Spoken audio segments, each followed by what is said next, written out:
कमलाकुचूचुक कुङ्कुमतो नियतारुणितातुलनीलतनो कमलायतलोचन लोकपते विजयी भव वेङ्कटशैलपते सचतुर्मुख षण्मुख पञ्चमुख प्रमुखाखिल दैवतमौलिमणे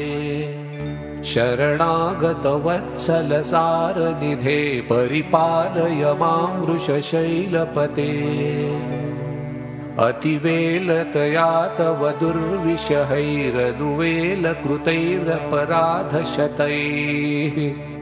भरितं त्वरितं वृषशैलपते परया कृपया परिपाहि हरे अधिवेङ्कटशैलमुदारमतेर्जनताभिमताधिकदानरतात् परिदेवतया गदितान् निगमैः कमलादयितान्न परं कलये कलवेणुरवावशगोपवधूशतकोटिमृतात् स्मरकोटिसमात् प्रतिवल्लविकाभिमतात् सुखदात् वसुदेवसुतान्न परं कलये अभिराम गुणाकर दाशरथे जगदेक धनुर्धर धीरमते रघुनायक राम रमेश विभो वरदो भवदेव दया जलधे अवनीतनया कमनीयकरं रजनीकर चारुमुखाम्बुरुहम् रजनीचरराजतमो मिहिरं महनीयमहं रघुराममये